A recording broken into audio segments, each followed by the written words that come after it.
Coming up, we have qualifying for both the Hankook 24 Hours of Silverstone and the Hankook 12 Hours.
So it's a very warm welcome to you in sound and vision now as the pictures are up in the booth and you're seeing them around the world, and a bright red number 11 Ferrari is pulling out onto the circuit. Paul Trustwell and Johnny Palmer with me, John Hindorf. Let's bring Johnny in. This is a little bit different, Johnny, from what we were expecting. We'll go through the machinations of that, I think, at other stages. But suffice to say that we've got qualifying now for both of the events, which means, once again, it's an all-skate. 24-hour GT, 24-hour TCE and 24-hour Proto Series all going out on the track at the same time. And why not, I say. Yeah, the track's wide enough, long enough, and everyone needs to get used to driving with each other, don't they? Because we don't have this overlap between 12 hours and 24-hour racing, with the GTs doing the second half of their 12-hour race with the first part of the 24 hours and the touring car series. So, this is a perfect opportunity for everyone to get used to their surroundings. Some people will be here for the first time, quite possibly at Silverstone, so just getting used to which direction the track goes. I'm sure they've driven it on simulators or similar and used to the configuration. But Scuderia Praha is the Ferrari that you mentioned, but you've already got touring cars out on track as well. And come one, come all. I like it. So the format of today and every session is live in sound and vision here on RS1 and RadioLeMans.com with the vision as well. Tim Gray is up in London and is making sure that the pictures are going to the world. We've got an hour and 15 minutes of qualifying, and then at 1 o'clock local time, so we'll be, in fact, 12:30 local time, we'll be live with Nick Damon on the grid for his now traditional and somewhat infamous pit walks. That will be the start of the 12-hour part 1. That finishes with a intervention at 6 o'clock local time, and then we've got night practice for the 24-hour race for an hour and a half from 7 o'clock, so we'll be on the air just a little bit before that. That's the date. Worry about tomorrow later on. Key thing here, Paul, is everyone's out at the same time, and we will have to have a pretty structured session from all the teams here, because this is their one and only official session before the 12 or the 24-hour race. Well, yes, apart from the night practice tonight for the 24-hour cars, you're right. And that is a change to, because we haven't had a free practice session this weekend. Johnny was saying that some of the drivers here for the first time. That is true, although all those who are here for the first time were here yesterday. So yesterday was their first time, really. Yesterday there were 3 test sessions open to take part in, and most of the new drivers did participate in that. And unfortunately, as always happens in such things, we did, I'd say, potentially lose a car. We had a written off Ginetta. Basically, Steve Tandy suffered a blowout going down the Hanger Straight, which is not a nice thing to have happen to you. The car veered left and destroyed itself pretty much. I think they decided that the total value of all the bits that were left was pretty much 80% of that total value was the engine, and all the bodywork and suspension and everything was pretty much written off. So, but I understand that the wheels between here and Garsforth have been turning, and there's a new Ginetta on its way. In fact, I think it's here already. So the Ginetta number 4, this is the Steve Tandy one, which Mike Simpson's actually driving in both Ginettas, but Bob Berridge is the other driver. Meanwhile, really? Out on the circuit, we've got a rotating Seat. Yes, the 303 Camels, the Jordan Red Camel machine, cooled rear tyres, I would say, and by no means as cold as it has been here in central England over the last few days. But nevertheless, it is still a little chilly. Sun was out yesterday and Wednesday when we're here at the track. His Royal Highness Prince Harry was it Harry or William that was here on Wednesday? It might have been Wills, actually. Harry was in Birmingham yesterday. Well, rather, Harry was in Birmingham yesterday, so if you're doing a tour of the Midlands-ish, right, then that would tally. It was Harry. It was Harry. There you go. He was here on Wednesday afternoon when I first bulled up. It was Ivo Breukers at the wheel of the Seat 303. It's one way of heating up their Hankooks, isn't it? It is, I suppose. Ivo sharing with son Rick, who's doing double duty. A couple of drivers doing double duty. I don't know if this is a kind of a special thing to put on your CV, but your potential to do a 12-hour race and a 24-hour race on the same weekend, and partially at the same time, I suppose. Stuart Hall's the other one. So Rick Breukers, who's in the 303, he's also going to be driving one of the Grasser Lamborghinis, which are very quick indeed. And talking about the Ginettas, we just had one of them go through them. That is a new number 4 car, which has just gone through in the hands of Charlie Robertson, and he's set a new fastest lap time in this qualifying session. Provisionally, that's pole position, 1:57.509 then for Charlie Robertson at the wheel of the number 4 Ginetta. The number 5 car is the Ram Racing Mercedes, isn't it? So that car hasn't yet been out. The other Ginetta is the number 6 car, and that car has been out for a couple of laps but hasn't yet set a quick time.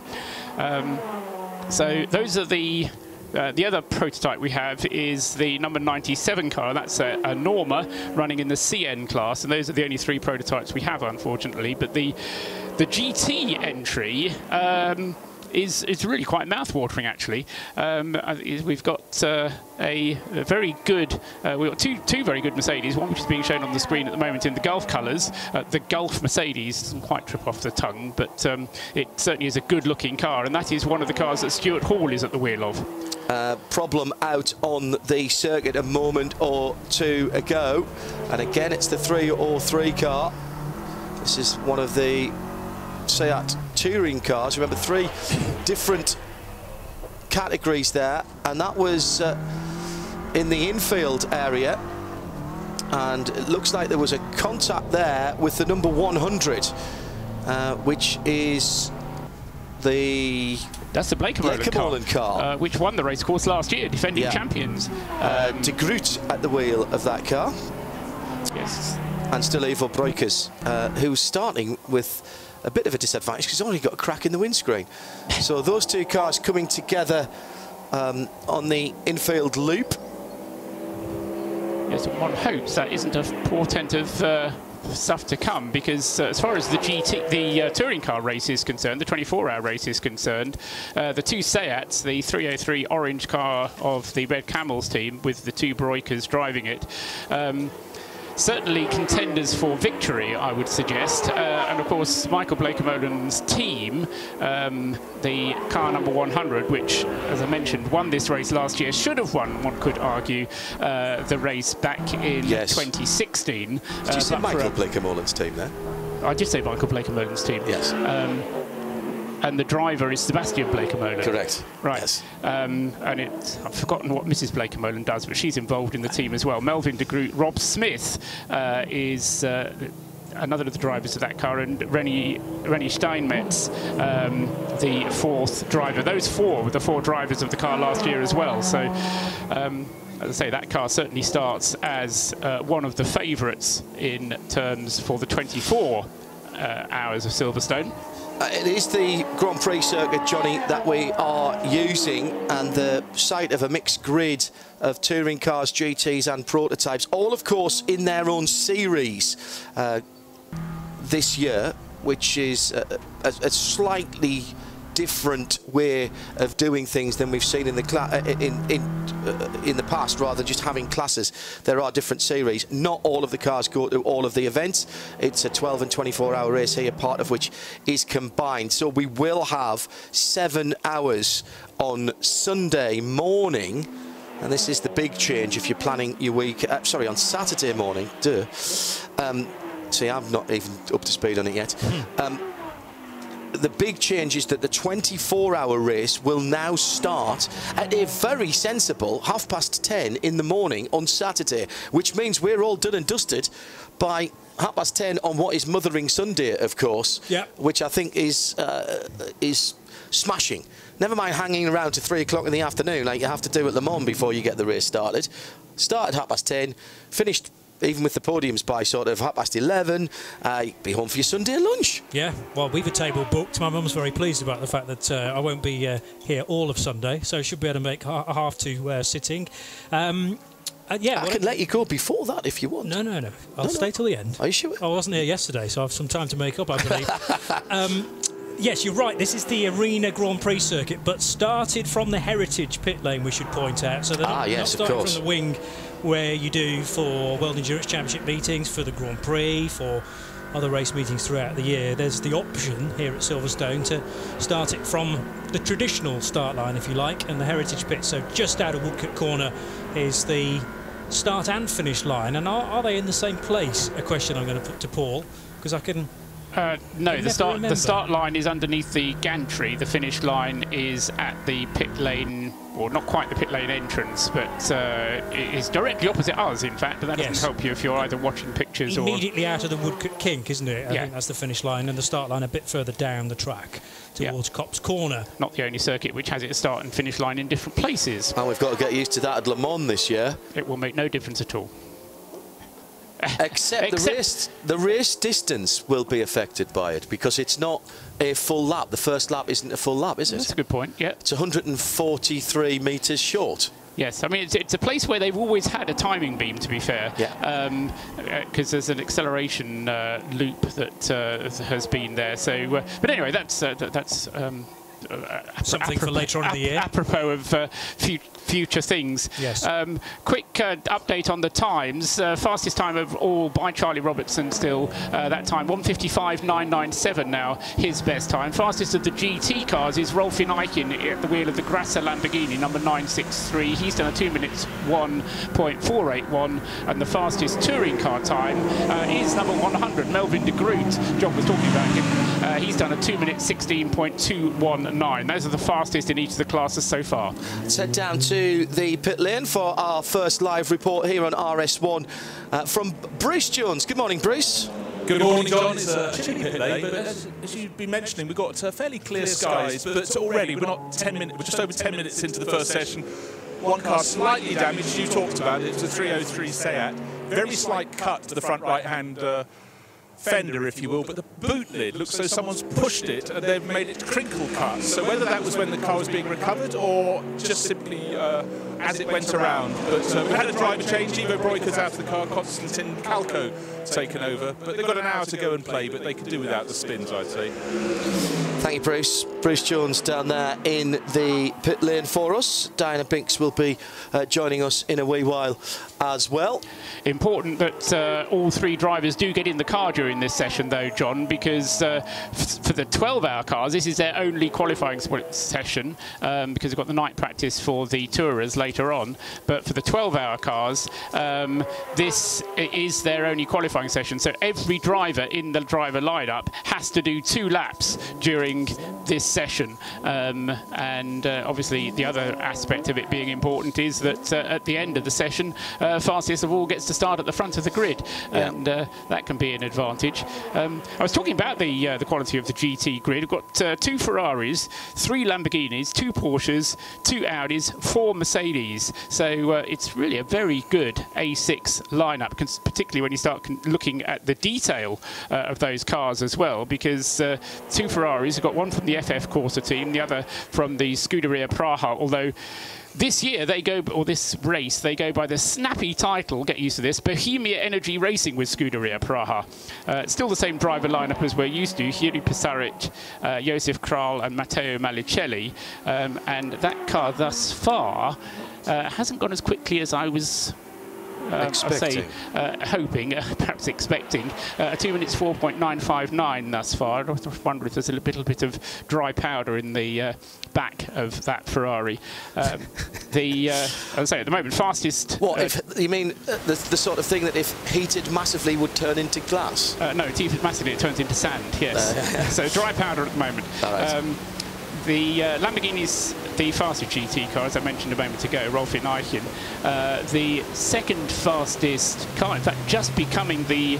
oh no, that's another prototype, isn't it? So we now have the 2 Ginettas first and second, because in number 6 we've got Andreas Lascaratos has just gone second, 159.789. Then it's Rolfin Eichen, who's just brought the car into the pits, and Bruce Jones can tell us about it.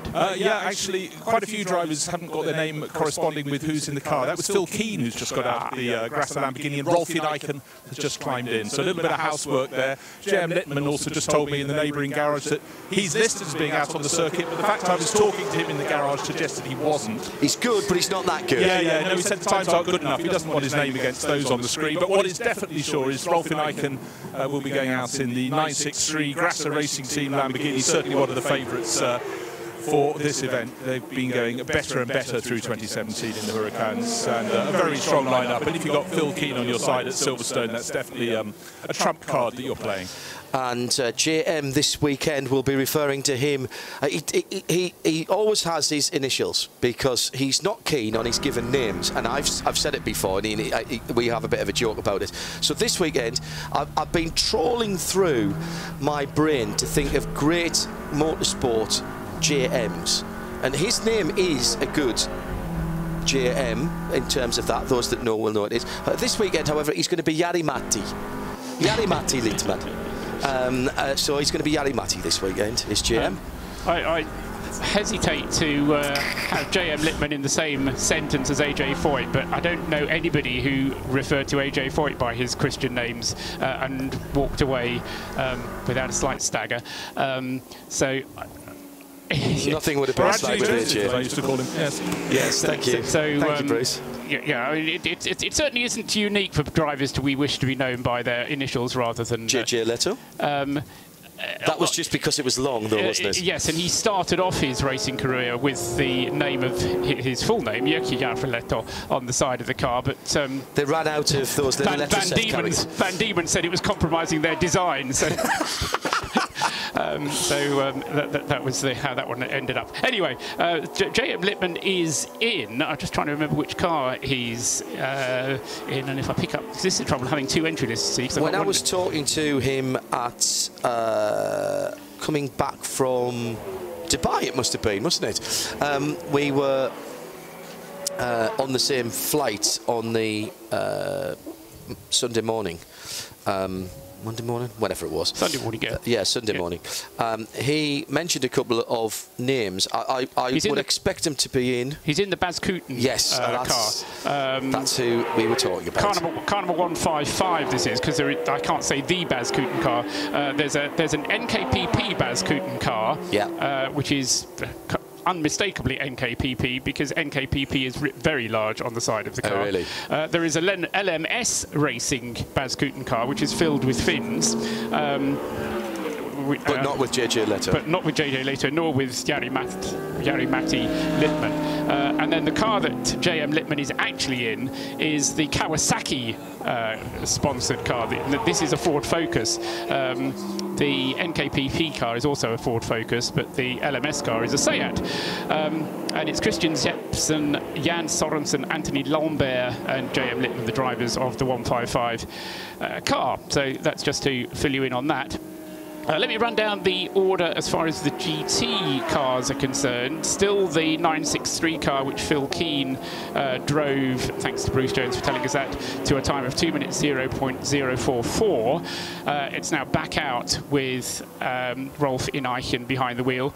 Second fastest is the number 17 IDEC Sport Racing Mercedes, which has one of the Lafargues in it. It is, I would imagine, Paul Lafargue in the 17. Yes, it is Paul Lafargue at the wheel of the number 17 IDEC Sport Mercedes. 2 minutes 2.212 for that car. And then third fastest, this is a testament to the quality of this entry, number 911, the Herbert Motorsport Porsche, which has currently behind the wheel Alfred Renauer, according to the list.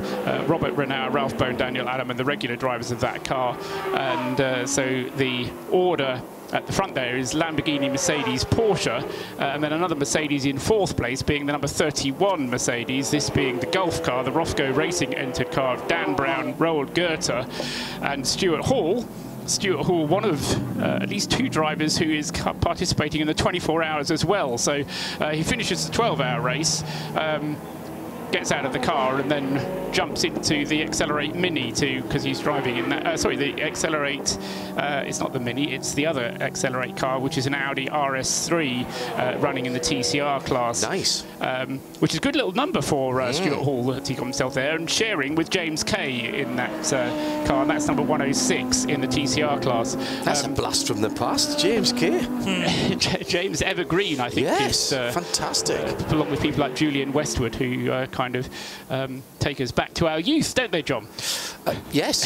And I'm old enough to have been at touring car races when James was competing. I remember when people used to refer to young James Kay. Yes. I think it's always a bit of a worry when Honda he was particularly associated with back in those days, of course. Yes, and so along with people like Julian Westwood, who he's also back driving. Who was back driving, of course, at Dubai, wasn't he? Yes, there's clearly those two guys have portraits in the attic, because they really haven't changed very much at all. Giles Westwood in particular looking as fit as a butcher's dog personal trainer when we saw him in Dubai, and thoroughly enjoying getting back behind the wheel after his sojourn in team management. One job for Bruce to do, or whoever is down in Bruce the and pits, Di early. to check out. Bobble hat will be on short today, I would have thought. With the Ginettas, because I would like to hear firsthand from somebody at Ginetta how they managed to get that car repaired, or whether it is a brand new chassis. I'm certainly leaning towards it being a brand new chassis, but I'd like to have it kind of fully confirmed. This is the number 4 Ginetta, the other Ginetta being the number 6 car, which has been running not quite as quickly as the number 4 car. Mike Simpson of Ginetta is down to drive both of them at some point, so he's kind of... That's just greedy. Well, I think it makes sense. So it makes sense to have him as a named driver for both cars. So that's a story to follow up with. And then the other thing I just wanted to do was to work out who are the top drivers in the touring car class so far. 2 minutes 14.913 is the fastest lap in touring cars, and that's from the 303 Red Kalman's car, which must have been Ivo who did that, or possibly Konstantin Kalko, who's just got into the car. Yeah. 2:14, in fact, that is a Konstantin Kalko time, isn't it? 2:14.913. That's the fastest in TCE at the moment. Second fastest in TCE PE is car number 175, which is the NKPP sponsored car. That's done a time in the hands of Harry Hilders of 2 minutes 15.786, and third fastest now number 100, the Blakemolen entry, the Seat of the Blakemolen team, which we've got showing on the screen on an outlap with Melvin de Groot still at the wheel, 2 minutes 15.940. And you're listening to Radio Show Limited live from Silverstone at RSL_studio. If you want to speak to us on the Twitter sphere, I've got that now up alongside me so I can see that. That is always the one to go for when we are live on the air, because whoever is, regardless of personal Twitter accounts, whoever is sitting in the seat that I'm in, or the seat that Johnny in, one of us will have that up in front of us. A little bit of damage on the left rear wheel arch of the number 111 Porsche. That's the Track Club entered 991 Cup car. I think that's the only thing that is on the side of that car. It has it's a very virginal white. It's a very boring white Porsche, to use Trustwell terminology. I can't call Track Club a boring, no. But at the same time, they're a very exciting team and a great bunch of people. Marcus Jewell, Adam Ballon and Stuart Ratcliffe, the all-English squad in that 111 car, 991 Cup car. I know I've said this before, that is a great way to go endurance racing. Get yourself a Cup car, the 997 or one of the earlier iterations of the 991, and now of course that the Gen 2 991 is out for use globally. It was debuted last year in Super Cup and in the IMSA Porsche Cup. But now that the new versions are out everywhere, there are one or two of those cars that can be picked up at a reasonably sensible price. Absolutely, and I was saying yesterday, the Creventic racing as a whole is a pretty cost-effective way of going racing. So nice shots on the screen there from the 964, the gold Lamborghini, but we can hear, I think, more news from down in the pits than Bruce Jones. At the 111 car, in fact. Sometimes you think Silverstone doesn't change, but it does, but not to you and I, but it does to people like Adam Ballon, because you've got a new racing surface. What's that like? It's nice and smooth, but you've lost all your brake points, all the changes of tarmac that you used to use, all those time wear, that's all gone, so you've got to learn them again. Which points have been resurfaced? Not the whole thing. Whole thing? The whole thing. Oh, golly. So a voyage of discovery at this point of the year. The Track Club Porsche, is this going to be something we see regularly out in the series? Yeah, we're planning to do quite a few of these events. So hopefully do the whole series and have some good results. Now, people came into this event expecting there's going to be quite a lot of rain and who knows what, but so far we've only got an hour and a quarter of qualifying, but you've got a nice track to play on. Yeah, the track's actually really good nick this morning. I thought it was going to be greener than it was, but actually it's quite grippy. We'll get rain towards the end of the day, definitely, but it's Silverstone in March. What else do you expect? What else do you expect, indeed? But you're out of the car. Who's on board at the moment? Because it's quick firing qualifying. You'll have to have a go. That's right. So Stuart Ratcliffe is in there now. So a third of the three drivers. So we've all let it go. Well done. Thanks, Adam. Cheers. Adam Ballon there, the team principal, I suppose. Sorry about that. Yes, that was very loud for a minute. I was commenting a moment ago on the shots we were getting of the gold Lamborghini, the 964 car. The two Grasser Racing Lamborghinis, each running in one of the two A6 classes. Creventic Racing wouldn't be Creventic Racing if it wasn't hugely complicated. A6 is split into A6 Pro and A6 Am. That wasn't going to be the case, but it is now. So we do have the A6 Pro and A6 Am. But we also have the further subdivision of A6 Am into what they call BOP Neutral and BOP Advantage, Balance of Performance, BOP, BOP Neutral and BOP Advantage. And that division into the two categories of A6 Am has been further complicated or further refined, I think it's probably the word they'd prefer to be used, with a different driver restriction. So if you have a pro driver in your squad, you are not allowed to run as an A6 Am with BOP Advantage. You can only run with BOP Neutral. The BOP Advantage gives you a 50 kilogram advantage and takes away all the refueling restrictions. That's why it's something that they go for. for. Which is why it's an advantage. Yes, but if you have a pro driver in your team, you're not allowed to do that. If you have a pro driver in your team, you're still, and only one pro driver, you're still allowed to run as an A6 AM, but you then have to run as at the neutral level, and you have to have a minimum of 2 AM drivers.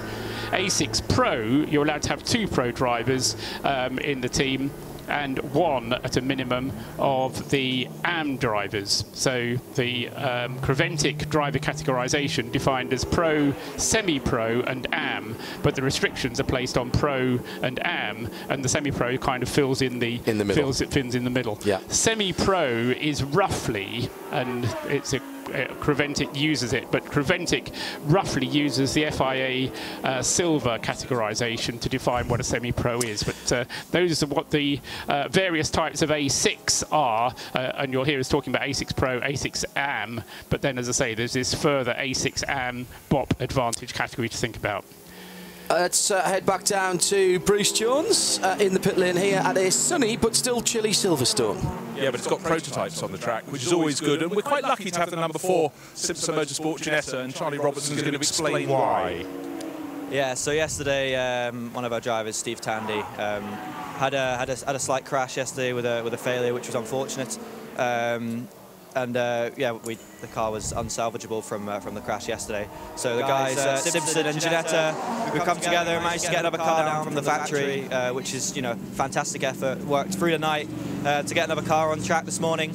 I shook it down just at the start of qualifying then, and it feels great. So yeah, Steve's back out now, probably feeling happy to be back out in a car, I'd imagine, on a great newly resurfaced Silverstone circuit, in a car with tons of downforce and plenty of grunt. So I'm sure he'll be buzzing around, lapping pretty quickly. And how's he feeling? I mean, obviously you don't like to have a crash for whatever reason, but physically he was okay. Yeah, he's obviously, like with anything, he'll be a little bit sore this morning, as you'd expect, but it's testament to the safety of the Ginetta that he was able to walk away and is back out in another car today. So yeah, testament to the Ginetta's strength and safety in that aspect, and let's hope we can get a good result for the number 4 car today. Yeah, well, 5 hours to play this afternoon, starting at 1 o'clock. Charlie Robertson, thank you very much. It's Bruce Jones down in the pit lane for us. Apologies for getting a slight echo on that. Hard-working technical team in the shape of Ulf is looking at that even as we speak. It's Paul Trustwell, Johnny Palmer and me, John Hindhaugh. Diana Binks will be joining in the pit lane later on in this session. JP, some early thoughts from you? I mean, first of all, good news that we're going to get another Ginetta, but some early thoughts from you from what we've seen in this this combined qualifying session. Yeah, I'm just revelling in the fantastic GT entry that we've got this year, and I think quite possibly the first ever Silverstone 12-hour race. I don't know whether there's a history of a race of that duration here in the past. I think the 24 hours of Britcar one year was a 12-hour race. Okay. But because of the noise restrictions here at Silverstone, we're not allowed to run GT cars. It might have been 10. Paul's just held up both hands. Either that, he was doing his jazz hands thing, which Nick will approve of. But I just like the fact that we're going endurance racing with GTs and GT3s. We have longish GT3 races here, like the 3 hours, which is part of the Blancpain Championship. But anything longer than that for GT3s, you're struggling for, really. So I'm just excited to be able to. I know it's a split race. ELMS do 4 here with GT3s? Yes, they do. Obviously, no GT3s in the World Endurance Championship. So yeah, you get 4-hour race with only 6 GT3 cars in the ELMS, but nevertheless that still counts. But we're multiplying that by 3 this weekend. 5 hours to do today and 7 hours tomorrow. So I, being a big fan of GT3 racing, I'm just pleased that the Silverstone event, the endurance event, has attracted such great team names from all around Europe. The only thing I would say about the 12 hours is that because of the way the new version of the timetable is structured, the 12-hour races really don't get any darkness running, because they're finished relatively. Again, it'll be I don't think dusk. you can, because of well, you might be able to run relatively late into a Friday and possibly Saturday into darkness. But I mean, what time is it going to get dark here? 6-ish. Yeah, and it's a lot. You're up against the restriction there. It's a lot to do with noise restrictions as well as time restrictions here at Silverstone. There are no noise restrictions at Silverstone. Silverstone is one of the few places in the country that are allowed to police themselves, and they have no formal noise restrictions placed upon them by the council. Even overnight? Even overnight. It's self-policed, as John was saying. They've been very, very good about it, and the equipment that is here, which actually we're just backing onto race control, they're just a little bit further down the corridor, is brilliant, because not only do the noise sensors trip at whatever the predetermined level is for the meeting, as placed upon it by the circuit, but you get a photograph, so it's a bit like a speed camera. Yes. So you go past the start-finish line or wherever, and you call the team manager up, and team manager Bradley comes and says, that wasn't our car. I'm sure you've got that wrong. I think you'll find, Mr. Bradley, that we have the evidence in front of us, and you were on your own on the track at the time, and there it is. It's very good.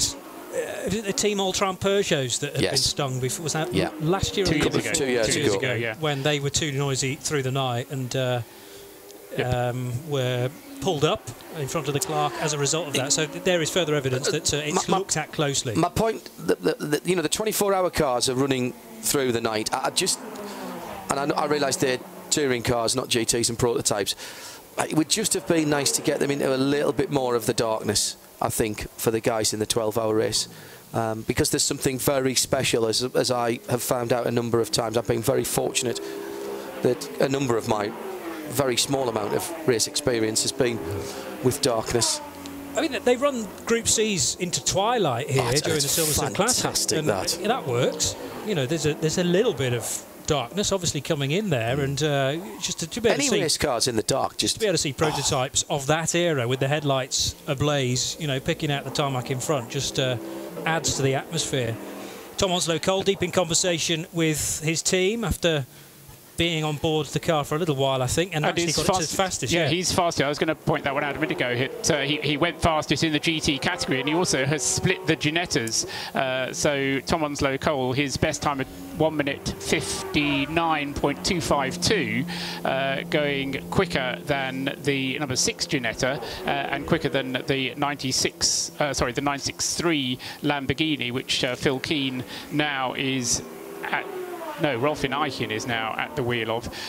So Tom Onslow-Cole with the red Mercedes, the Ram Racing car number 5. Yeah, it's a sort of a flat red, a satin red. It's a lovely dark colour, dark red, blood red colour.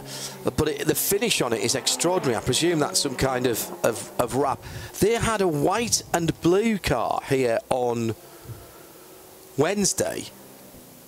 The thing I like about Which Ram is great. There's no set livery for Ram. So, they don't come and you go, that's a Ram car, because Dan Shufflebottom just likes changing it and likes us to continue thinking. Yeah, it's been two-tone blue. It's been grey and blue. Grey last year, yeah. There was a very white and very electric chrome blue accoutrement around the car here, sitting next to their trailer outside race control on Wednesday, and I haven't seen that car again. Bruce Jones is down in the pit lane and has more for us as we're live from Silverstone this Friday morning.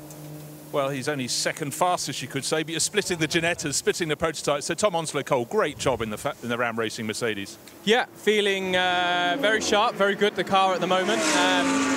Obviously, this is quite a long qualifying session, so we'll see how it pans out. But at the moment, you know, we're going to try and make a few changes. We're going to give Remon some more running in the car, and then hopefully I'll get to have another go near the end of the session. Now, one of the games in the paddock is trying to guess what colour the Ram Racing Mercedes will be at any given point in time. Is there a pattern to the constant changing? No, you have to ask Remon about that for sure. He, you know, once the livery is a little scrap, you know, these endurance races are pretty hard on the vinyl with the stone chips and rubber, and you know, rather than go for the same thing again, he likes to change it up. But this has been nice, very Christmassy, this one actually. You know, we'll have to start moving on to maybe an Easter theme next time. Yeah, the big ears sticking out the top of the roof, maybe not. But yeah, no, it keeps us on our toes. Tom, well done, great job. Thank you very much, guys. Cheers. I know he's been doing this for a while now, but Tom Onslow-Cole's transition into long-distance racing has been absolutely seamless, and he's brought the same level of professionalism and competitiveness that he had in the shorter form of the sport. You know, I've talked to him down through the years. I think it took him too long to come into endurance racing. I would like to have seen him in the sport earlier, but he's carved out very quickly a brilliant reputation as being quick, responsible, and, you know, fantastically consistent. Yes, I think there's two other elements to an endurance racer's makeup, mentality, if you will. One is hard to quantify sometimes, but it is pure intelligence, it's IQ, and the other is an ability to communicate that, and I think Tom Onslow-Cole has both of those things, because what you need in an endurance racing team is the ability to work out, see the bigger picture a lot of the time. But an endurance race is all about the bigger picture. It's not just about being fast on this lap. You've got to kind of think, oh, I've got to hand this car over to somebody else.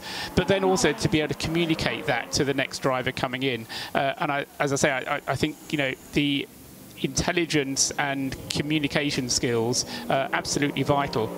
Your thoughts, Johnny? Well, not so much on Tom, because I think you said all that's needed to say. And just to remind everyone that he is a gold-graded driver by the FIA for this year. And I know that the driver gradings issued by the FIA are not necessarily adhered to by Creventic, but they take it as a rough structure to then designate a driver as a pro, a semi-pro, or an AM.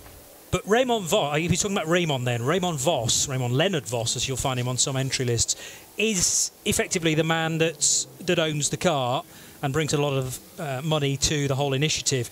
But Raymond is so desperate to put his fair share in terms of driving time, and you know, he may not be a professional driver, but wants to experience an endurance race and as much as possible. That is the reason why Tom and Raymond and you and Hanky were a 3-driver lineup in the Dubai 24 hours, for goodness sake. When most people are turning up with 4 and 5 drivers, they did it as a 3-piece, and there are only 2 drivers in the lineup for the 12 hours this weekend. I know it's a 5+7, so you do get a break, a meal, a sleep before you get racing again tomorrow. But every credit again to Dutchman Raymond Vos for just his sheer enthusiasm. He's done plenty of stuff in the Creventic's promoted events, but also has dabbled in the Michelin Le Mans Cup as well, the championship that shadows the European Le Mans series around Europe, again in GT3 cars. And Raymond Vos, a real enthusiast, and is getting quicker and quicker with every race meeting. Thanks, I'm sure, due in part to Tom Onslow-Cole and that ability to, you know, to mentor and to pass on communication about how the car's behaving and how to improve it. A number of drivers mentioning the new smoother surface here at Silverstone. The whole of the circuit that we are using has been resurfaced. Is this the first major event that's using the new surface then? Because it was done over the winter time, wasn't it? Yeah, it was done over the winter, and it was done relatively quickly as well. It was done, fortunately, as well, in the early part of February, rather than the later part of February, when the weather was actually colder. So they got it done very quickly. Whether it's the first major event, I guess it depends a little bit on what you regard as major. Johnny can give us more information. JP, it's been a while since the track was last resurfaced. I think a lot of people will have forgotten how long ago it was. Yeah, it's 22 years. 1996 was the last time it was entirely relaid, and for years of use for different race series from Formula 1 to MotoGP, obviously. But this is quite a big year for Silverstone, because 2018 is the 70th anniversary, and I'm sure the resurfacing ties in with that as well, because there's going to be much celebration throughout 2018. Silverstone Experience due to open next year, but that project very much front and centre of people's minds. I mean, it had some touching up since 1996, and you know, little patches therefore were new. You'd got the difference in surface, you'd got where the old tarmac had been sealed with the new, and then obviously in the rain you needed to be aware of where those seals were. It's nice now. Most noticeable on motorcycle track days, as Nick Damon will tell you, some parts breaking for motorcycles. Of course, MotoGP does come here, and you know, you really noticed it more on high-performance motorcycles. You know, I've been lucky enough to drive various versions of this circuit in the past, although I've never raced here. I need to get that one ticked off. There are no GT4 cars here this weekend in either of the events, so not my category, not here, as it were. And you don't really notice it that much in the type of cars that we've got here. The bumps, yes, they were there, but they weren't performance limiting. But it's been a big investment by Silverstone, and you will notice, those of you who are either here listening on 1602 AM or watching the pictures on radiolemans.com on the 24H website, where you'll find timing and scoring on the 24H website as well, by the way. You will notice the darker hue of the tarmac, the surface itself. And as the tarmac gets older, it gets slightly lighter and grey. Bruce, you've been talking to the drivers about this. That very point you just raised, John. The track stays dark. As it dries, it doesn't give you that sort of aide-memoire that it's drying and that bit is dry. It stays dark. Yes, it will fade over time, but for the drivers, that very useful little bit of reference when you go, that's the slightly drier part, they haven't got that. And what are we having arrive at about 4 o'clock this afternoon? Rain. Splash thereof down in the Lamborghini pit. Although a lot of work's been done to improve. I mean, it wasn't particularly bad, the draining here, no. I don't think, but obviously when you relay the whole track, and it only took 4 weeks, by the way. I know. 4 and obviously the drainage and making sure that the grip through particularly the high-speed corners, Maggotts and Beckett's, and also then the left-hand kink coming out of the loop could arguably be even faster this year. Quick sight a moment or two ago of the Fox Motorsport Audi R-Race LMS GT, which is running in SPX this weekend. I'm not entirely certain why that wouldn't be running in one of the A6 classes. I'll ask that question open-endedly. Jamie Stanley, Glenn Sherwood and Ben Klukas. Paul, do you know? I've forgotten, but I've got it written down. Okay. So that car is running to a minimum weight of 1,450 kilos, right. As opposed to a regular Audi, which is... Where are the regular Audis? A6 would normally, an A6 car would normally run at 1230, so it's a lot heavier, and it has a restrictor on the turbo of 48 millimeters, as opposed. It's a slightly smaller restrictor, so less air getting into the engine. So it's a slightly less powerful, slightly heavier variant of the R8 LMS GT. But isn't it? It's a GT3 car. It's a GT4 car, isn't it? No, an LMS GT is a GT3 car, isn't it? No, I thought that was like the Phoenix racing car that won in Dubai. It's just we don't have a GT4 category in the entry. Yes, got you. So, that's exactly right. Sorry, yes. GT is the giveaway. Yeah, there. Yes. You're absolutely it's right. It's like a baby GT3, but it hasn't got that monstrous rear wing. And, good point. You know, different. It's got a great. The Fox car's got a great Union flag livery on it, very easily spotted. As is the number 155 Bas Kooten Kawasaki racing car. That's a Cupra TCR. The other two Audis which are running in A6 are running in the car collection team, numbers 33 and 34.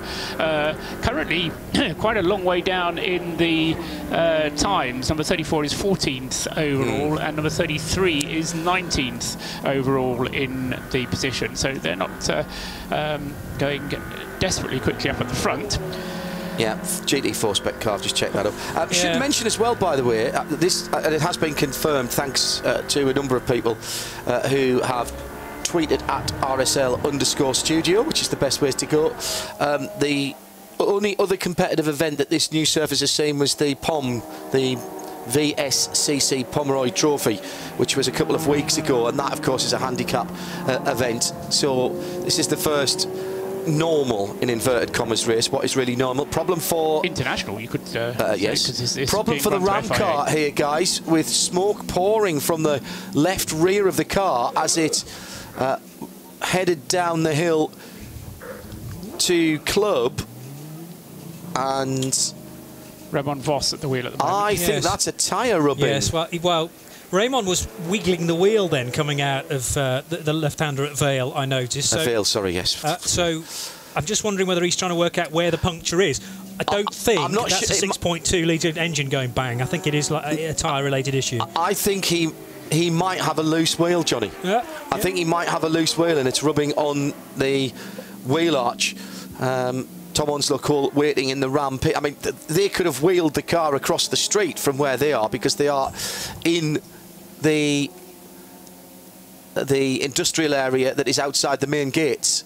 This is very well done. There's still air in the Hankook tyre on the left rear. All 4 tyres are inflated, so that's the reason why Raymond's just giving... He's doing a good job. Yeah, but he was twirling the wheel left and right just to try and find out what the issue is. And is it the front? Yeah, is it the right front of that car rather than the right rear? And it's just the aero of the car that was pushing it out. I noticed at first as he was coming through Stowe and heading down the hill to Vale, and of course I expected him to peel into the pit lane there, but we're not using that pit.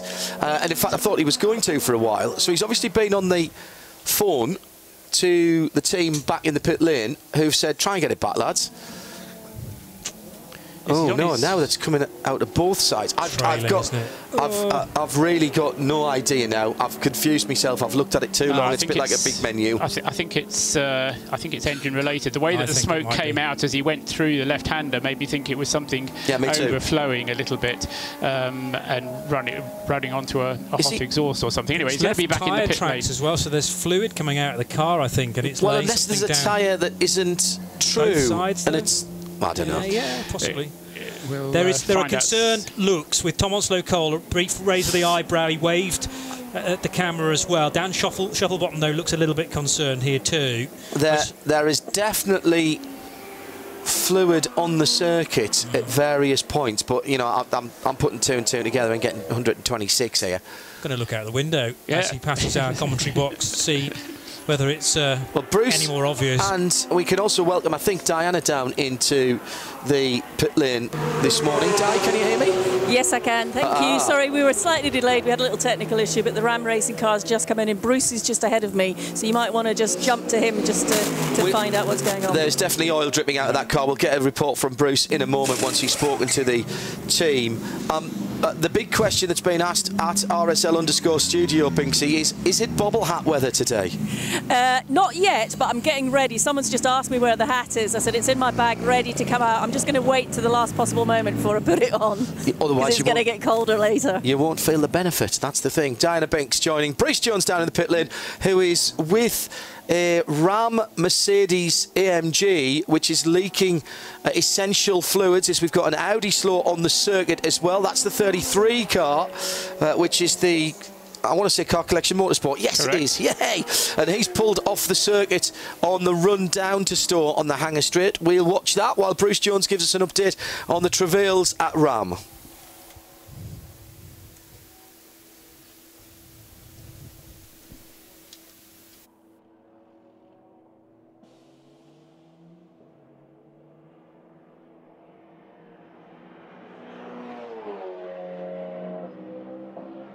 Forget this was the fastest of the GT cars earlier, and so clearly it has gone bang. It wasn't a puncture, which of course was the first suggestion, but for a crew that was going really well, and they've got their work cut out. Don't forget the race starts at 1 o'clock. It's just gone 10:30, 25 to 11, so plenty to be done. I'll get a word when things have calmed down, but for Raymond Vos, I think the evidence is on the concrete. Yes, I seem to remember there have been 1 or 2 weekends for Ram recently when it just hasn't got off to a very good start at all, and they've had some big issues to try and solve even before they've got to the race. So an awful lot of smoke coming from underneath the hood then as the large bonnet lid was lifted. Also concerns, as we've said, for the 33 car that ground to a halt part-way down the Hanger Straight with Jason Baker at the wheel of that Car Collection Audi. Car Collection here with a couple of R8s. Jason now clambering out of the car, unplugging the radio and stepping out. Now, where is he going to look in the car? That's nowhere Nigel at Mansell. all. It's the same helmet, certainly. Got it on a special offer from Grand Prix Racewear, I think. Ah, I see, yes. Now he's going to have to. Does Grand Prix Racewear still exist? It's a long walk back from yes, it does. It's here, isn't it, now? So, yeah, that car, yellow flag's being displayed. I'm certain this is going to turn into a code 60. We've still got 22 minutes of the session remaining. And Bruce was just mentioning that the Ram Mercedes no longer the fastest GT car, because Rick Breukers has gone out in the 964 Lamborghini, the the golden car, and Rick Breukers has done the fastest time in GT, 1:59.998, which is just 3 seconds and a thousandth shy of the Ginetta time that was set earlier on by Charlie Robertson, car number 4. But the fastest of the GT cars then. Now Rick Breukers in the 964 Lamborghini. We have news from Ram. Bruce Jones. Yeah, I had to just nip in and have a quick question.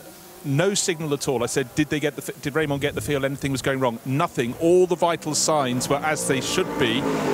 They're desperately trying to work out what it is, but oil pressure perfect when they came in. But as you saw in front of their garage, a huge amount of oil gushing out of the car. So it's sort of sucking in the cheeks, hoping they can fix what it is, but it doesn't seem as though it's a catastrophic failure. I shouldn't say that, should I? They thought it was to start with when the car came in. But the crew, as you can see, rolling around on the ground, trying to get out from under the car. A lot to be done for Dan Shufflebottom and the guys. But why do people have setbacks just before a day and a half of racing? Fingers crossed for them. That's the Ram Racing Mercedes crew. And it is code 60 out there at the moment. Hello to everybody at Garforth listening in at Ginetta. And thank you for the retweets. Our boys doing a cracking job as they are listening in to us at the factory. Wish them all the best for a very busy season for Ginetta, which sees them back in LMP1, of course, in the World Endurance Championship, which will be here at Silverstone later in the year. September sometime, isn't it? August, is it? Yeah, 14th, 15th, 16th of August. Yes, it's the same weekend that I'm at VIR. It's normally the same weekend as the Trustwell holiday, but somebody gave me wind, and so the Trustwell holiday has been organised a little bit earlier this year, and is only a week.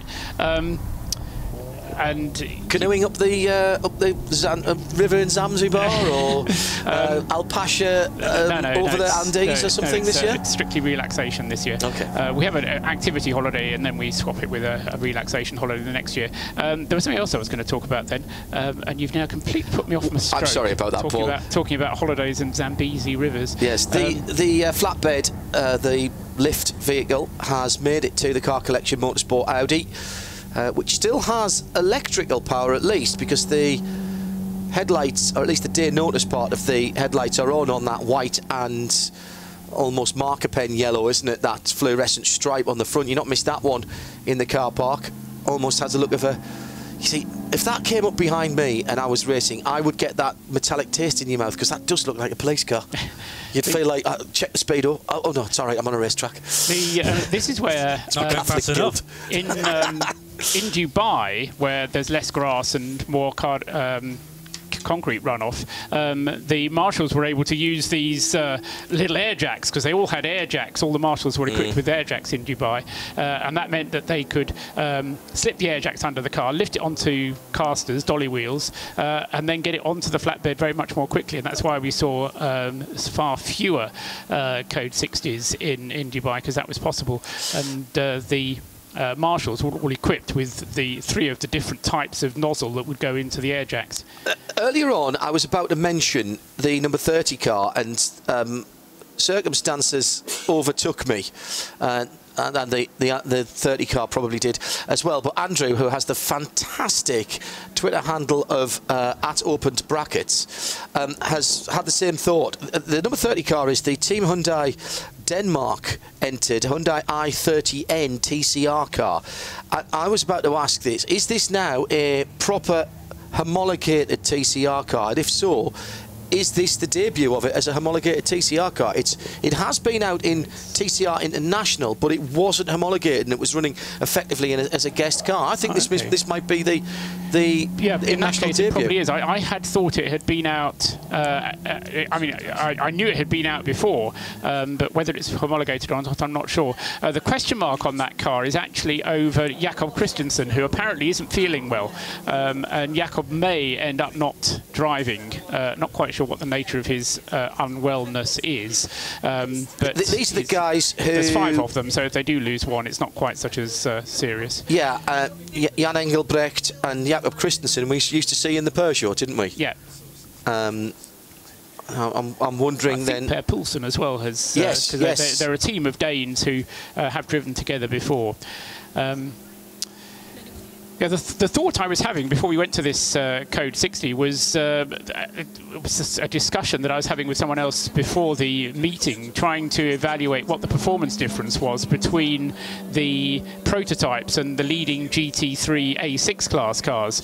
And we reckon that the P2 Ginettas should be gaining about 2 laps per hour on the top A6 GT3 class cars. Whilst we've got this Code 60, we'll take a couple of pit lane interviews, and the marshals are taking the opportunity to have a look at a bit of, I think, a bit of fluid down on the circuit. Yes, indeed, that is the case. Let's go down to the number 85 pit, and Bruce is there with Joe Foster. Yeah, with one of the best-looking cars. The Pro Sport Performance Mercedes looks magnificent. Joe, how much of an interruption is this to the session?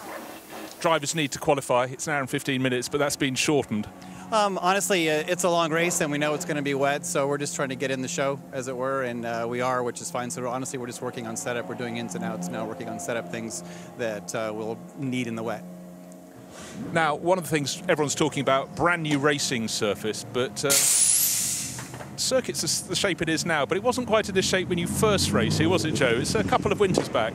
No, yeah, I hate to admit, but actually, when I first did British Formula 3, I actually was based about 200 meters from here, and the team I drove with, and it was on the original version, the pre-1990 version, when everything was just faster here, and it was an amazing time to be involved in motorsport, and I knew as a kid that England was the place to be if you wanted to learn something, and so it was an amazing experience for me. It is definitely an entirely new circuit. Even though I used to live nearby, it's an entirely new circuit for me. I had not been here on this configuration, so it's fun to learn.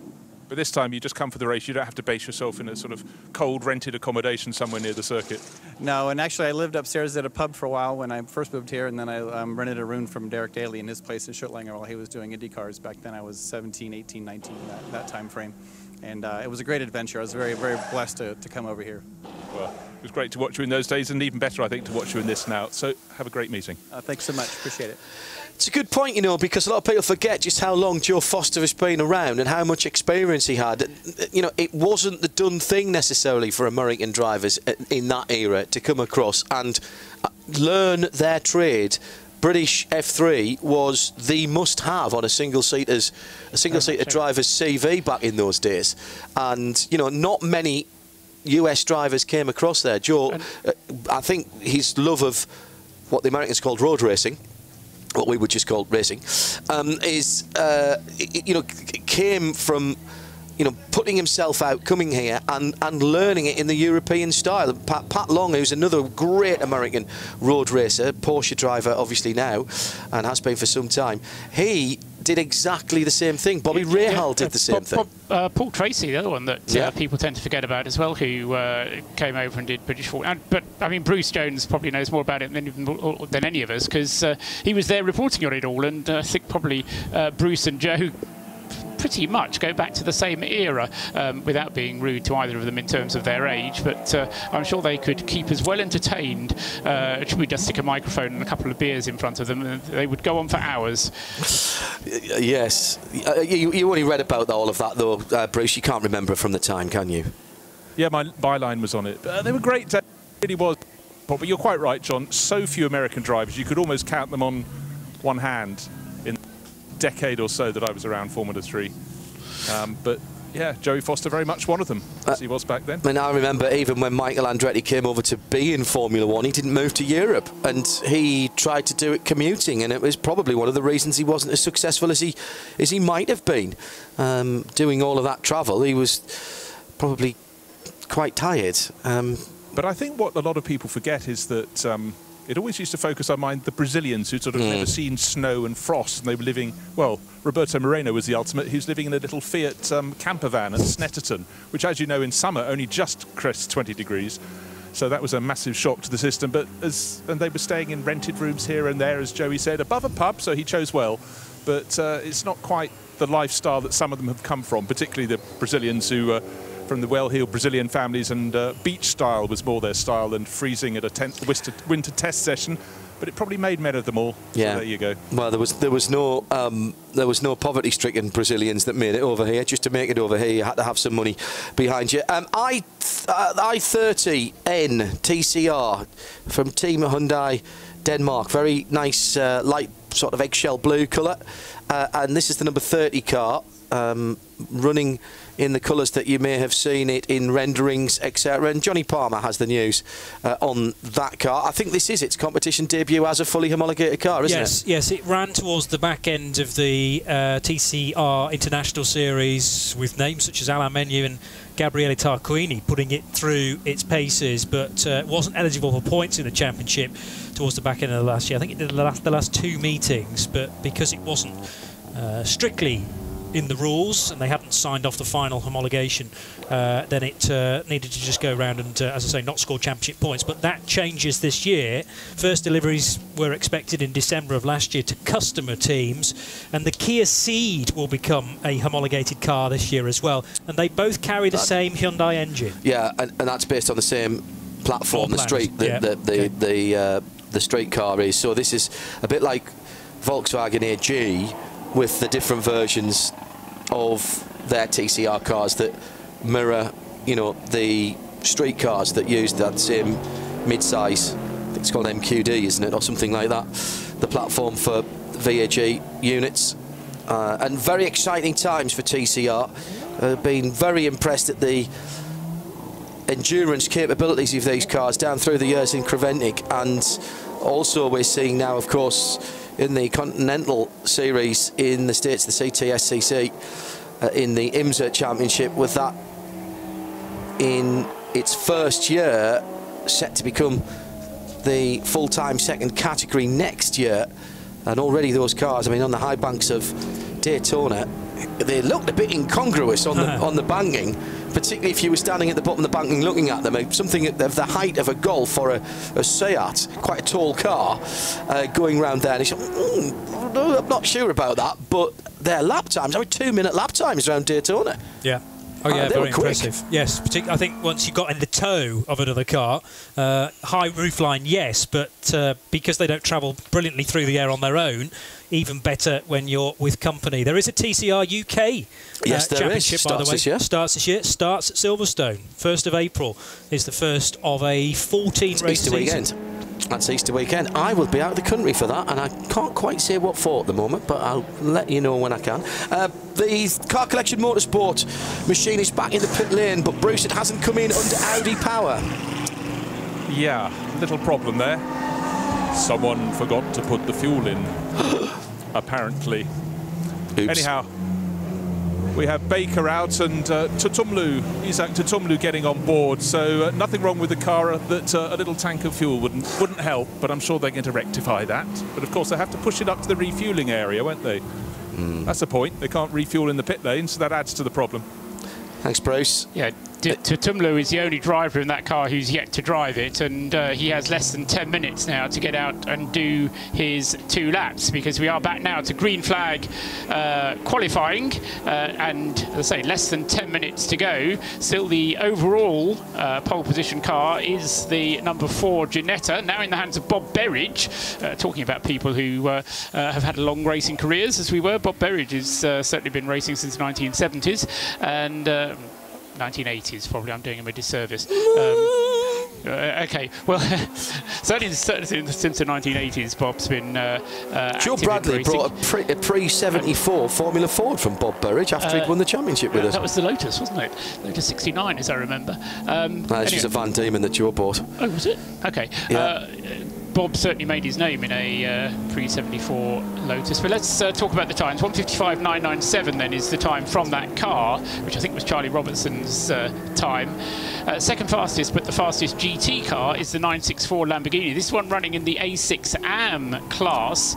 And Rick Broikers, to my knowledge, is only a semi-pro, so they could go AM Advantage, but I think they'll probably stick with AM Neutral. So Rick Broikers second fastest in 964. Third fastest is the number 5 Mercedes, the Ram car, which has now got that engine engine problem and is in the pits, but has done a 1:59.252. Fourth fastest is the second of the prototypes, this being the number 6 Ginetta, currently in the hands of Neil Muston, and that car has done a 1:59.789. Those four, the only four to have broken the 2-minute barrier.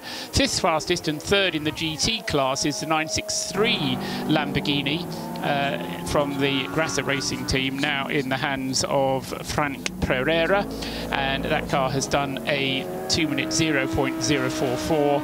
Sixth fastest, fourth in GT, is the Scuderia Praha Ferrari, number 11, Matteo Malicelli, now driving that car, and it has done a 2-minute 0.598. And then seventh fastest, fifth in GT, is the 911 Herbert Motorsport Porsche, Robert Renauer, now driving that car. 2 minutes 1.028 is its best time. In the touring car classification, it's the number 100 Blakemolen car, now in the hands of René Steinmetz. He's done a 2 minutes 12.939 and is 1.3 seconds faster than the next car up in that class, which is the number 221 car, and this is the Golf from the JW Bird team. Rory Butcher having a drive in that car, and Rory's time is a 2 minutes 14.253. Third in TCR is the 303 Red Camels car with Konstantin Kalko at the wheel. He's done a 2 minutes 14.913. As I say, Rick Broikers will be driving that car as well, so Rick could end up, I mean, he's on pole position for the GT race. The car currently placed third in the touring car race, so going to have a busy weekend, a potentially successful weekend for Rick Broikers, third currently in the touring car class. Confirmed by Mr. Bradley, who was his mechanic early on in his career. Bob Burridge started racing in '83 and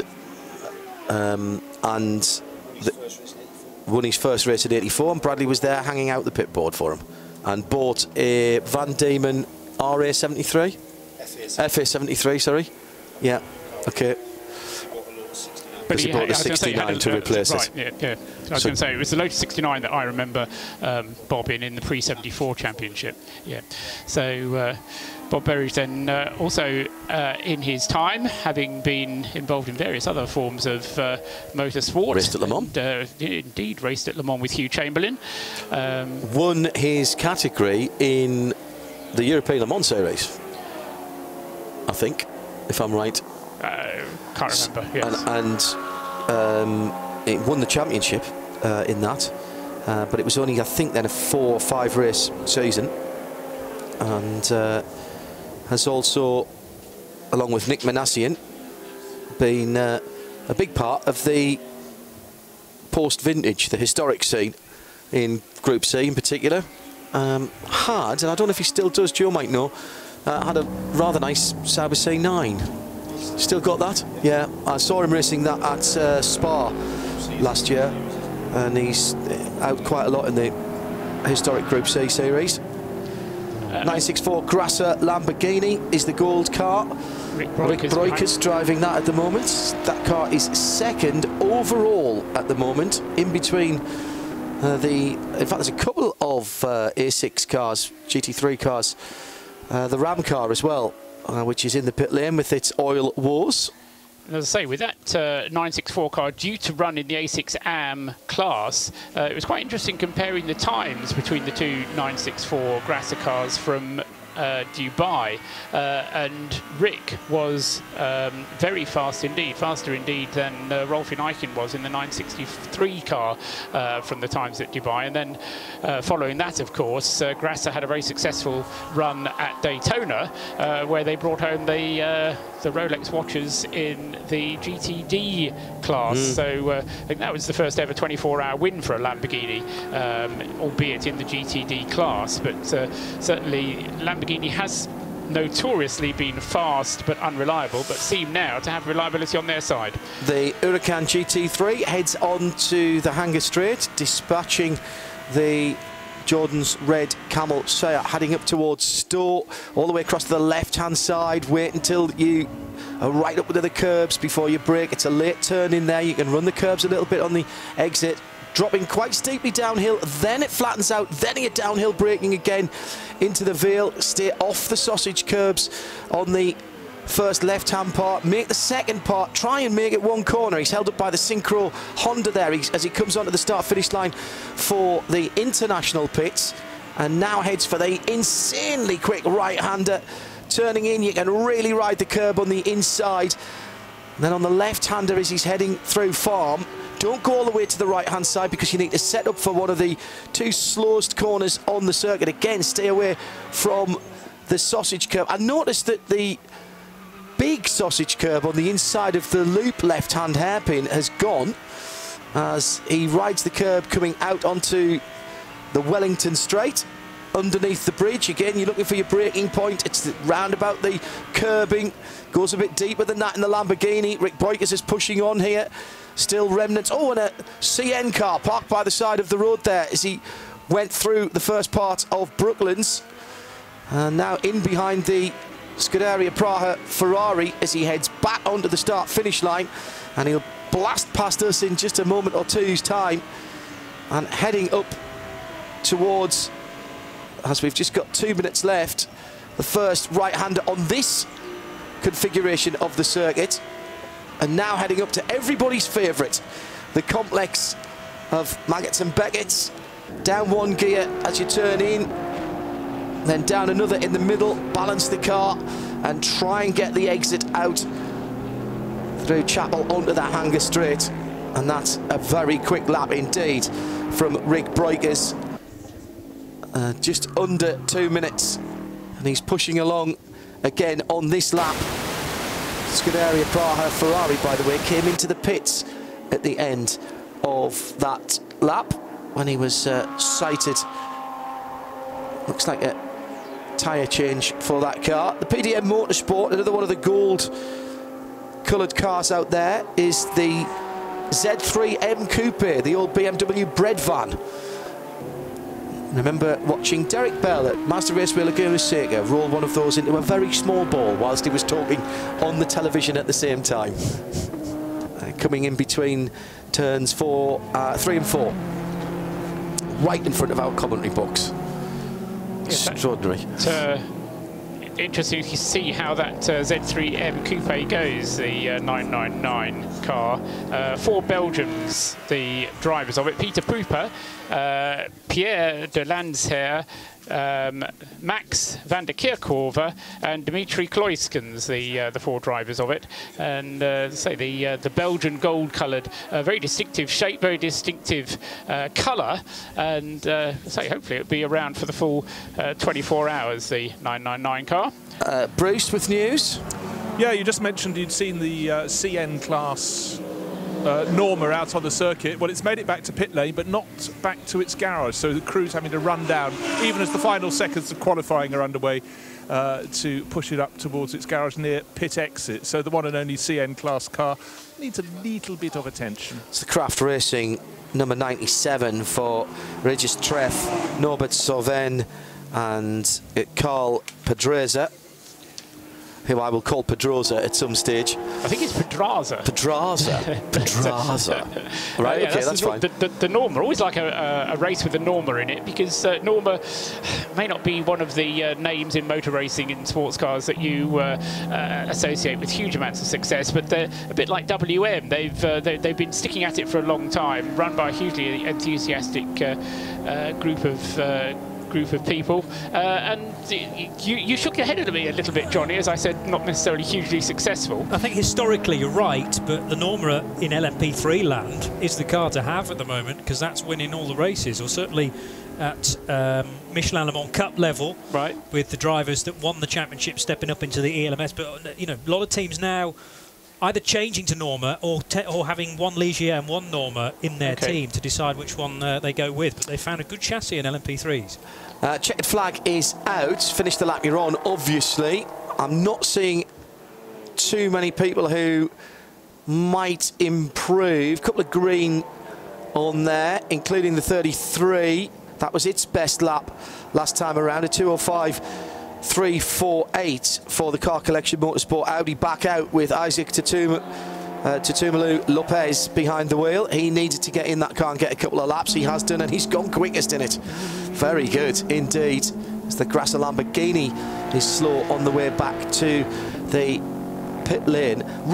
You know, it's really difficult with this new surface when we're so tight into the cars sometimes. Great work by camera operators, by the way, just to pick out where these cars are. I'm used, you know, you see certain parts of the Silverstone track and you go, oh yeah, I know where that is because I can see the bumps in the background, or I can see this or that. But now it's all a fairly uniform, very dark grey, Johnny. It's actually throwing me out. We've got some different camera positions this weekend as well. Yes, that's also something for us to get used to, but it's nice. I like these slightly varied positions because it gives you yet another perspective of this fantastic circuit. I always struggle trying to pick out whether it's the Heritage, the national pit straight, or the straight past the wing, especially if it's a close-up. But we'll try and work that out. There is a very slight kink in the Heritage pits, pretty much close to the start line. In fact, there's a definite right-hand kink there, as opposed to the wing, which is dead straight.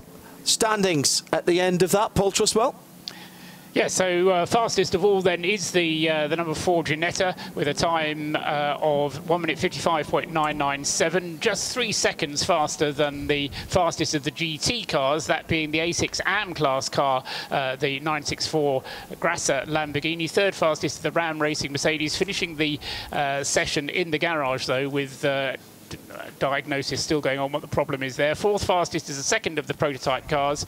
That's the other Ginetta G57 from Simpson Motorsport. Fifth fastest is the Fork Racing Porsche. That's car number 29. Robert Lucas finishing in that car. And then behind him in sixth fastest place was the 963, the Pro Class Grasser Racing Lamborghini. Seventh fastest, the 911 Herbert Motorsport Porsche. Eighth fastest, the Attempto Racing Lamborghini running in the A6 class. We didn't really talk about that car. That's number 66. Had quite a short practice session, just did the 3 drivers, did what they had to do, and then parked the car for the rest of the session. Ninth fastest is the Bohemia Energy Racing with Scuderia Praha Ferrari, again with keeping their powder dry so far, not unless they are running at full potential, and the Ferrari just not quite as quick around the Silverstone circuit it has been in the past. 10th fastest is the Rofco, the Gulf-sponsored Mercedes number 31, and that is 6th fastest as far as the GT cars are concerned. Stuart Hall was behind the wheel when they finished their session. 11th fastest is the number 17 IDEX Sport Racing Mercedes. 12th fastest is the Red River Sport, the FF Corsa entered Ferrari 488 GT3, car number 23. 13th fastest is the Pro Sport Mercedes, car number 85. 14th fastest is that Norma we were talking about, the CN1 class car, the only other prototype in the race. 15th fastest is the number 34 car collection Audi. 16th fastest, the other car collection Audi, number 33, the one that ran out of fuel, and then Tatumbo Lopez doing a fast time towards the end of the session.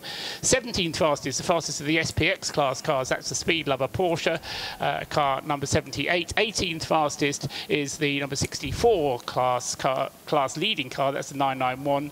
19th fastest is the 991 Porsche from Track Club, car number 111, and 20th fastest is car number 65, also from the 991 class car, Porsche Lorient Racing. Pole position for TCR, Tim Blake and Mullen in the number 100.